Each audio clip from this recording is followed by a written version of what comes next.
ಬೆಳಗಿನ ಜಾವ ಸುಮಾರು 2 ಗಂಟೆಯಾಗಿತ್ತು. ಮನೆಯಲ್ಲಿ ಎಲ್ಲರೂ ನಿದ್ರಿಸುತ್ತಿದ್ದರು. ಆದರೆ ಒಬ್ಬ ವ್ಯಕ್ತಿ ಶವವನ್ನು ವರ್ಷಗಳಿಂದ ಇರಿಸಲಾಗಿದ್ದ ಕೋಣೆಯ ಮುಂದೆ ಮೌನವಾಗಿ ನಿಂತಿದ್ದ. ಹಳೆಯ ತಿಜೋರಿಯನ್ನು ವಿರಳವಾಗಿ ತೆರೆಯಲಾಗುತ್ತಿತ್ತು. ಅವನು ತಿಜೋರಿಯತ್ತ ನೋಡಿದನು. ನಂತರ ತನ್ನ ಕೈಯನ್ನು ಚಾಚಿದನು. ಆದರೆ ಅವನು ಕೀಲಿಯನ್ನು ತಿರುಗಿಸುವ ಮೊದಲು ಸ್ವಲ್ಪ ಹೊತ್ತು ನಿಲ್ಲಿಸಿದನು. ಏಕೆ ಎಂದು ನನಗೆ ತಿಳಿದಿಲ್ಲ. ಆ ರಾತ್ರಿ ಅವನ ಮನಸ್ಸಿಗೆ ಒಂದು ವಿಚಿತ್ರವಾದ ಆಲೋಚನೆ ಬಂದಿತು. ನಾನು ಭಾವಿಸಿದ ವಿಷಯವೇ ನಿಷ್ಪ್ರಯೋಜಕವಾಗಿತ್ತು. ನನ್ನ ಜೀವನ ಅತಿದೊಡ್ಡ ಶೂನ್ಯಕ್ಕೆ ಇದು ಉತ್ತರವೇ ಎಂದು ನಾನು ಹಲವು ವರ್ಷಗಳಿಂದ ಯೋಚಿಸುತ್ತಿದ್ದೇನೆ. ಮತ್ತು ಇದು ಕೇವಲ ಹಣದ ಬಗ್ಗೆ ಅಲ್ಲ, ಏಕೆಂದರೆ ಮಕರ ರಾಶಿಯವರಿಗೆ ಪ್ರಸ್ತುತ ರೂಪುಗೊಳ್ಳುತ್ತಿರುವ ರಾಶಿಗಳು ವಿಚಿತ್ರವಾದ ವಿರೋಧಾಭಾಸವನ್ನು ತೋರಿಸುತ್ತದೆ. ಯಾವುದೇ ಕೊರತೆಯಿಲ್ಲ, ಪ್ರಯತ್ನದ ಕೊರತೆಯೂ ಇಲ್ಲ. ಕೆಲವೊಮ್ಮೆ ನೀವು ಇತರರಿಗಿಂತ ಹೆಚ್ಚು ಶ್ರಮಿಸಿದ್ದೀರಿ, ಆದರೂ ಹಣ ಹೇಗೋ ಬಂದಿತು. ನಾನು ದಾರಿ ತಪ್ಪಿದ್ದೇನೆ. ಕೆಲವೊಮ್ಮೆ ನನಗೆ ಮನೆಯಲ್ಲಿ ಸಹಾಯ ಬೇಕಾಗುತ್ತದೆ, ಕೆಲವೊಮ್ಮೆ ನನಗೆ ಪ್ರೀತಿಪಾತ್ರರಿಂದ ಸಹಾಯ ಬೇಕಾಗುತ್ತದೆ, ಕೆಲವೊಮ್ಮೆ ನೀವು ಯೋಚಿಸದೇ ಇರುವ ಹಠಾತ್ ವೆಚ್ಚ ಉಂಟಾಗುತ್ತದೆ. ನಾನು ಇದನ್ನು ಊಹಿಸಿಯೂ ಇರಲಿಲ್ಲ. ಮತ್ತು ಅತ್ಯಂತ ನೋವಿನ ಸಂಗತಿ ಏನೆಂದರೆ, ನಿಮಗೆ ಬೆಂಬಲ ಬೇಕಾದಾಗಲೂ ನೀವು ಯಾರಿಗಾದರೂ ಕೈ ಚಾಚುವ ಮೊದಲು 10 ಬಾರಿ ಯೋಚಿಸುತ್ತಿದ್ದೀರಿ. ನೀವು ಮೌನವಾಗಿ ಬಹಳಷ್ಟು ಸಹಿಸಿಕೊಂಡಿದ್ದೀರಿ. ಆದರೆ ನೀವು ಬಹುಶಃ ಗಮನಿಸದೇ ಇರುವ ಒಂದು ವಿಷಯವಿದೆ. ನಿಮ್ಮ ಜೀವನದಲ್ಲಿ ಹಣದ ಸಮಸ್ಯೆ ಯಾವಾಗಲೂ ಹಣ ಗಳಿಸುವುದರ ಬಗ್ಗೆಯೇ ಇರುತ್ತದೆ. ಅದು ಸಮಸ್ಯೆಯಲ್ಲ. ಕೆಲವೊಮ್ಮೆ ಸಮಸ್ಯೆ ಏನೆಂದರೆ, ಹಣವು ನಿಮಗೆ ತಲುಪುವ ಮೊದಲೇ ಹಳೆಯ ಹೊಣೆಗಾರಿಕೆಗೆ ವರ್ಗಾವಣೆಯಾಗುತ್ತದೆ. ಇದು ಮೊದಲನೆಯ ಸಂಕೇತ. ಮತ್ತು ಈಗ ಎರಡನೆಯ ಪ್ರಶ್ನೆ ಉದ್ಭವಿಸುತ್ತದೆ. ಇದು ಕೇವಲ ಸಂದರ್ಭಗಳ ವಿಷಯವಾಗಿದ್ದರೆ ಅದೇ ಮಾದರಿಯು ಮತ್ತೆ ಮತ್ತೆ ಏಕೆ ಸಂಭವಿಸುತ್ತಿದೆ? ಮಕರ ರಾಶಿಯವರಿಗೆ ಪಿತೃಪಕ್ಷದ ಸಾಂಕೇತಿಕ ಮಹತ್ವ, ಕುಟುಂಬದ ಹಳೆಯ ಶಕ್ತಿ ಮತ್ತು ಮನೆಯಲ್ಲಿ ಇರಿಸಲಾಗಿರುವ ಕೆಲವು ಹಳೆಯ ವಸ್ತುಗಳು ಮುನ್ನೆಲೆಗೆ ಬರುವುದು ಇಲ್ಲಿಯೇ. ಇದು ಪವಾಡದ ಖಾತರಿಯಲ್ಲ ಎಂಬುದನ್ನು ನೆನಪಿನಲ್ಲಿಡಿ. ಇದು ಸುಳಿವನ್ನು ನೀಡುತ್ತದೆ, ಅದು ದಿಕ್ಕನ್ನು ತೋರಿಸುತ್ತದೆ. ಆದರೆ ಕೆಲವೊಮ್ಮೆ ಸುಳಿವು ಎಷ್ಟು ವೈಯಕ್ತಿಕವಾಗಿರುತ್ತದೆ ಎಂದರೆ, ಒಬ್ಬ ವ್ಯಕ್ತಿಯು ತನ್ನ ಹಿಂದಿನ ವರ್ಷಗಳನ್ನು ಹೇಳಲು ಪ್ರಾರಂಭಿಸುತ್ತಾನೆ. ಒಂದು ಕುಟುಂಬದಲ್ಲಿ ಹಳೆಯ ಕಬ್ಬಿಣದ ಪೆಟ್ಟಿಗೆ ಇದೆ ಎಂದು ಭಾವಿಸೋಣ. ಅದು ಅವರ ಅಜ್ಜ ಅಥವಾ ತಂದೆಯ ಕಾಲದ ಹಳೆಯ ಕಾಗದಗಳನ್ನು ಹೊಂದಿರುವ ಪೆಟ್ಟಿಗೆಯಾಗಿದೆ. ಮನೆಯ ಉಳಿದವರು ಬಹುತೇಕ ಮರೆತಿರುವ ಒಂದು ಕಪಾಟು. ಅದರಲ್ಲಿ ಚಿನ್ನ ಅಥವಾ ಹಣ ಇರಬೇಕೆಂದೇನೂ ಇಲ್ಲ. ಅದು ಹಳೆಯ ಕಾಗದಗಳಾಗಿರಬಹುದು, ಹಳೆಯ ರಶೀದಿ, ಭೂ ದಾಖಲೆ ಅಥವಾ ಸಂಬಂಧಿಕರಿಂದ ಉಡುಗೊರೆ ವಸ್ತುಗಳು, ಹಳೆಯ ನಾಣ್ಯ ಅಥವಾ ಕುಟುಂಬವು ಅಮೂಲ್ಯವಾಗಿ ಇಟ್ಟುಕೊಂಡಿರುವ ಒಂದು ವಸ್ತು. ಹೊರಗಿನಿಂದ ನೋಡಿದರೆ ಅದು ಕ್ಷುಲ್ಲಕವಾಗಿ ಕಾಣಿಸುತ್ತದೆ, ಆದರೆ ಕತೆ ಆಸಕ್ತಿದಾಯಕವಾಗಿರುವುದು ಅಲ್ಲಿಯೇ. ಏಕೆಂದರೆ ಕೆಲವೊಮ್ಮೆ ನಾವು ನಿಷ್ಪ್ರಯೋಜಕವೆಂದು ಪರಿಗಣಿಸಿ ನಿರ್ಲಕ್ಷಿಸುವ ವಿಷಯವೇ ಮರೆತು ಹೋಗುತ್ತದೆ.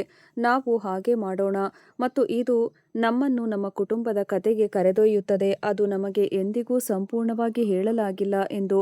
ಮತ್ತು ಮಕರ ರಾಶಿಯವರ ಈ ಭಾವನೆಯು ಇದೀಗ ನಿರ್ಣಾಯಕವಾಗಿದೆ. ಹಿಂದೆ ಮುಚ್ಚಿದ ಅಧ್ಯಾಯವು ಇದ್ದಕ್ಕಿದ್ದಂತೆ ಮತ್ತೆ ತೆರೆಯಬಹುದು.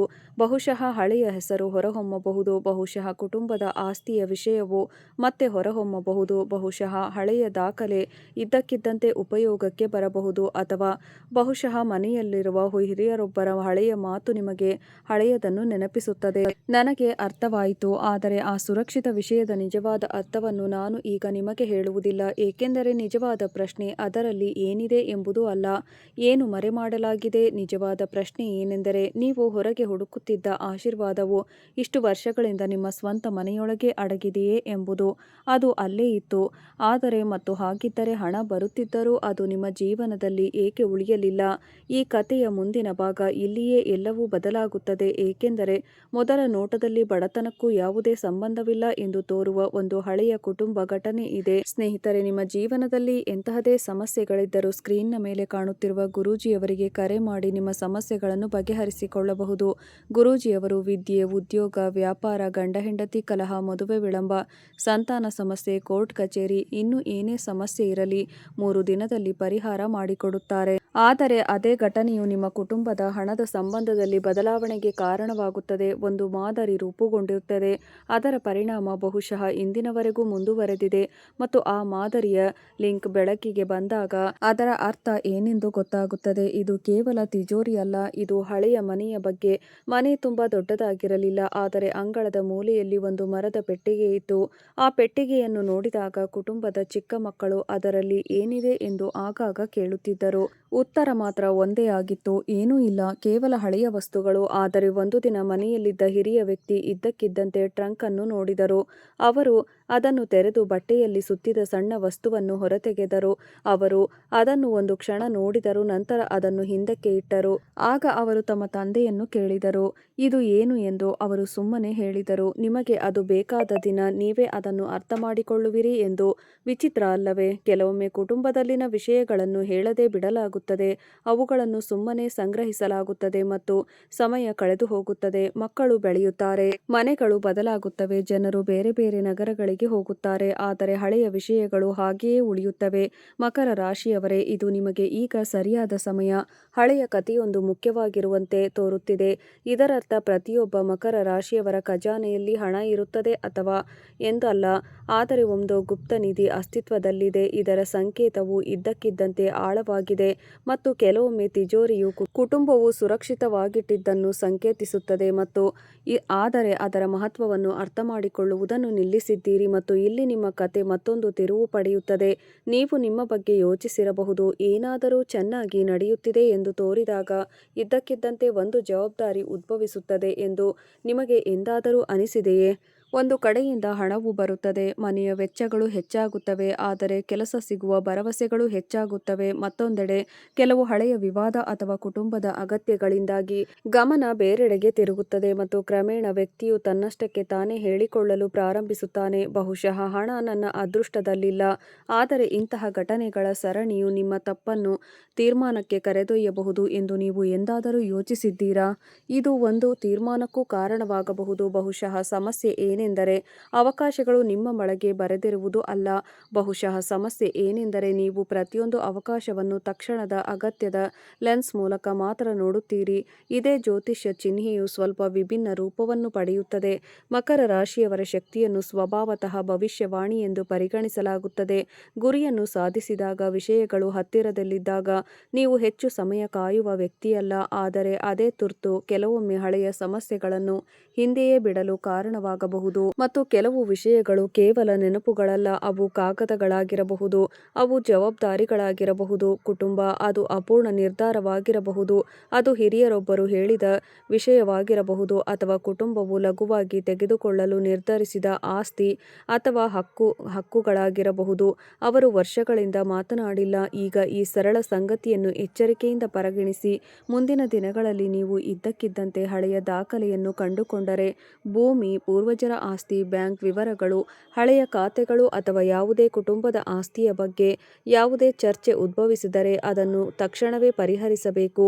ಅದನ್ನು ನಿರ್ಲಕ್ಷಿಸಬೇಡಿ, ಭಯಪಡುವ ಅಗತ್ಯವಿಲ್ಲ. ಗಮನವಿರಲಿ, ಏಕೆಂದರೆ ಚಿಹ್ನೆಗಳು ಮರೆತುಹೋದ ಆರ್ಥಿಕ ರಹಸ್ಯಗಳನ್ನು ಅವು ಬರುವ ಮೊದಲೇ ಬಹಿರಂಗಪಡಿಸುತ್ತವೆ, ವಿಷಯಗಳನ್ನು ಮೇಲ್ಮೈಗೆ ತರುತ್ತದೆ ಮತ್ತು ಬಹುಶಃ ಅದಕ್ಕಾಗಿಯೇ ನೀವು ಹಳೆಯ ವಸ್ತುಗಳನ್ನು ನೋಡಲು, ನಿಮ್ಮ ಮನೆಯನ್ನು ಸಂಘಟಿಸಲು ಅಥವಾ ಏನನ್ನಾದರೂ ಮರು ಸಂಘಟಿಸಲು ಪ್ರಚೋದಿಸಲ್ಪಡಬಹುದು. ಕುಟುಂಬದ ವಿಷಯಗಳ ಬಗ್ಗೆ ಹಿರಿಯರನ್ನು ಕೇಳುವ ಬಲವಾದ ಪ್ರಚೋದನೆ ನಿಮಗೆ ಇರಬಹುದು. ಇದು ಸಂಭವಿಸಿದಲ್ಲಿ ಅದು ಮೂಢನಂಬಿಕೆ ಎಂದು ನೋಡಬೇಡಿ, ಬದಲಿಗೆ ಪ್ರಾಯೋಗಿಕ ಜ್ಞಾಪನೆಯಾಗಿ ನೋಡಬೇಡಿ. ಕೆಲವೊಮ್ಮೆ ಆರ್ಥಿಕ ಬದಲಾವಣೆಯು ಪವಾಡದಿಂದ ಬರುವುದಿಲ್ಲ, ಅದು ನಾವು ವರ್ಷಗಳಿಂದ ನಿರ್ಲಕ್ಷಿಸಿರುವ ಮಾಹಿತಿಯೊಂದಿಗೆ ಪ್ರಾರಂಭವಾಗುತ್ತದೆ. ಆದರೆ ಕಥೆಯ ಅತ್ಯುತ್ತಮ ಭಾಗ ಈಗ ವಿಚಿತ್ರವಾಗಿ ಉಳಿದಿದೆ, ಏಕೆಂದರೆ ನಾನು ನಿಮಗೆ ಹೇಳಿದ ಕುಟುಂಬದ ಕಥೆಯಲ್ಲಿ ಪೆಟ್ಟಿಗೆಯನ್ನು ತೆರೆದ ನಂತರ ಕಂಡುಬಂದದ್ದು ಹಣವಲ್ಲ, ಅದು ಹಳೆಯ ಕಾಗದದ ತುಣುಕಾಗಿತ್ತು ಮತ್ತು ಅದರ ಮೇಲೆ ಬರೆಯಲಾದ ಹೆಸರು ಕುಟುಂಬಕ್ಕೆ ಎಷ್ಟು ಮುಖ್ಯವಾದುದೆಂದರೆ ಅದು ಹಲವು ವರ್ಷಗಳಿಂದಲೂ ಇತ್ತು. ಒಂದು ತಪ್ಪು ತಿಳುವಳಿಕೆ ಬಗೆಹರಿದಿದೆ. ಮಕರ ರಾಶಿಯವರೇ, ನಿಮ್ಮ ಜೀವನದಲ್ಲಿ ಸಂಪತ್ತಿನ ಹಾದಿಯು ಹೊಸದರ ಮೂಲಕವಲ್ಲ, ಬದಲಾಗಿ ಹಳೆಯದರ ಮೂಲಕವಾಗಿರುವ ಸಾಧ್ಯತೆಯಿದೆ. ನಿಜವಾದ ಗುರುತಿನ ಮೂಲಕ ಬಹಿರಂಗಗೊಳ್ಳಲಿದೆ, ಆದರೆ ಆ ಹೆಸರಿಗೂ ನಿಮ್ಮ ಕತೆಗೂ ಏನು ಸಂಬಂಧ? ಮತ್ತು ಇನ್ನೂ ಮುಖ್ಯವಾದದ್ದು, ನಿಮ್ಮ ಪೂರ್ವಜರ ಆಶೀರ್ವಾದವೇ? ಈ ಸಂಪೂರ್ಣ ಆರ್ಥಿಕ ಅವ್ಯವಸ್ಥೆ ಅಂತಿಮವಾಗಿ ಎಲ್ಲಿಗೆ ಸಂಪರ್ಕಗೊಳ್ಳುತ್ತದೆ? ಮುಂದಿನ ಹಂತದಲ್ಲಿ ಸುಳಿವುಗಳು ಬಹಿರಂಗಗೊಳ್ಳುತ್ತವೆ ಮತ್ತು ಅಲ್ಲಿಂದ ಕತೆ ಕೇವಲ ಕುಟುಂಬದ ಬಗ್ಗೆ ಅಲ್ಲ, ಅದು ನಿಮ್ಮ ಬಗ್ಗೆ. ಅವರು ತನ್ನ ನಿರ್ಧಾರಕ್ಕೆ ಮರಳಲಿದ್ದಾರೆ. ಕಾಗದದ ಮೇಲೆ ಬರೆದ ಹೆಸರನ್ನು ನೋಡಿ. ಕುಟುಂಬದ ಕಿರಿಯ ಮಗ ಆರಂಭದಲ್ಲಿ ನಕ್ಕನು ಮತ್ತು ಈಗ ಏನಾಗುತ್ತದೆ ಎಂದು ಕೇಳಿದನು. ಅದರ ಅರ್ಥವೇನು? ಇಷ್ಟು ವರ್ಷಗಳಷ್ಟು ಹಳೆಯದಾದ ಕಾಗದದ ತುಂಡು ಏನು ಬದಲಾಗುತ್ತದೆ?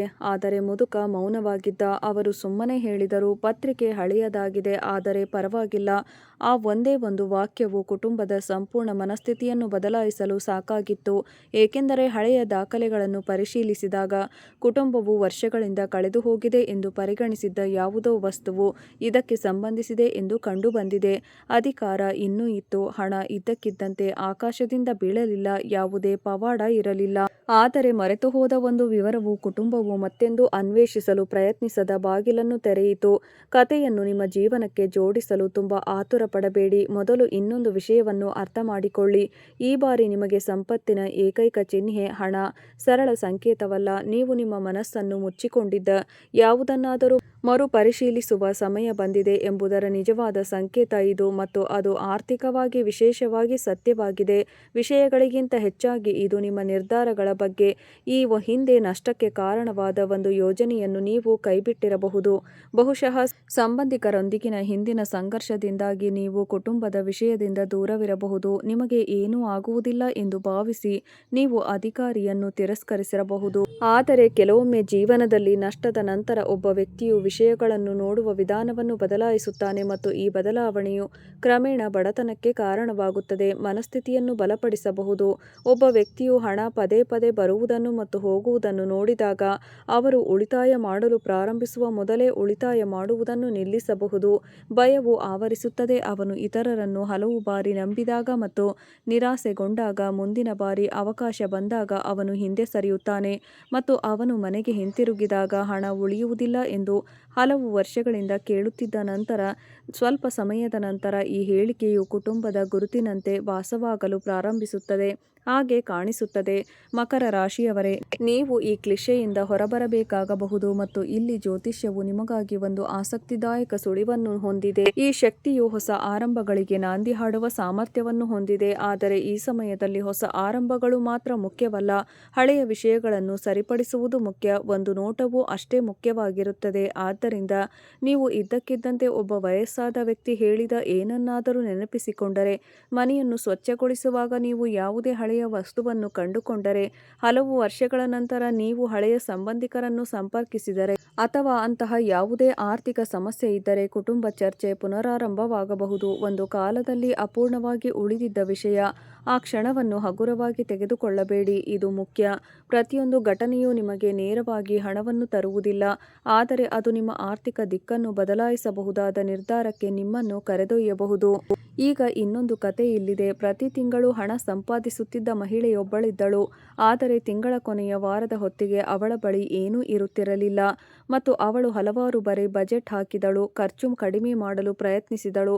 ಅವಳು ತನ್ನ ಸಣ್ಣ ಆಸೆಗಳನ್ನು ಸಹ ನಿಗ್ರಹಿಸಿದಳು. ನಂತರ ಒಂದು ದಿನ ಅವಳು ತನ್ನ ತಾಯಿಯ ಹಳೆಯ ದಿನಚರಿಯನ್ನು ತೆರೆದಳು. ಹಣದ ಮಂತ್ರ ಇರಲಿಲ್ಲ. ಯಾವುದೇ ರಹಸ್ಯ ಪಾಕವಿಧಾನವಿಲ್ಲ. ಕೆಲವು ಹೆಸರುಗಳು ಮತ್ತು ದಿನಾಂಕಗಳು ಮಾತ್ರ.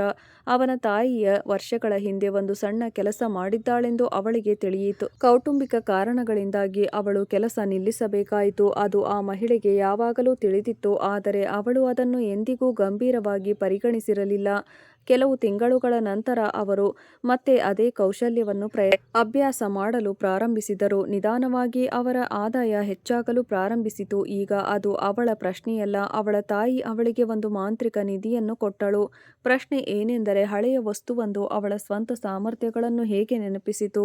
ನಿಮಗಾಗಿ ಮಕರ ರಾಶಿಯವರೇ, ಬಹುಶಃ ಪೂರ್ವಜರ ಆಶೀರ್ವಾದಗಳನ್ನು ಈ ಆಳದಲ್ಲಿ ಚೆನ್ನಾಗಿ ಅರ್ಥ ಮಾಡಿಕೊಳ್ಳಬಹುದು. ಕೆಲವೊಮ್ಮೆ ಆಶೀರ್ವಾದಗಳು ಹಣದ ರೂಪದಲ್ಲಿ ಬರುವುದಿಲ್ಲ. ಕೆಲವೊಮ್ಮೆ ಅವು ಸಕಾಲಿಕ ಮಾಹಿತಿಯ ರೂಪದಲ್ಲಿ ಬರುತ್ತವೆ, ಮತ್ತು ಕೆಲವೊಮ್ಮೆ ಅದು ಹಿರಿಯರಿಂದ ಪಾಠದ ರೂಪದಲ್ಲಿ ಬರುತ್ತದೆ. ಕೆಲವೊಮ್ಮೆ ಅದು ಕುಟುಂಬದಿಂದ ಆನುವಂಶಿಕವಾಗಿ ಪಡೆದ ಕೌಶಲ್ಯದ ರೂಪದಲ್ಲಿ ಬರುತ್ತದೆ, ಮತ್ತು ಕೆಲವೊಮ್ಮೆ ಅದು ನಿರ್ಧಾರ ತೆಗೆದುಕೊಳ್ಳುವ ಧೈರ್ಯದ ರೂಪದಲ್ಲಿ ಬರುತ್ತದೆ. ಆದ್ದರಿಂದ ಎಚ್ಚರಿಕೆಯಿಂದ ಜೀವನವನ್ನು ನಡೆಸಬೇಕು. ಸ್ನೇಹಿತರೆ, ಇಲ್ಲಿಯವರೆಗೆ ವಿಡಿಯೋ ನೋಡಿದ್ದಕ್ಕಾಗಿ ಧನ್ಯವಾದಗಳು.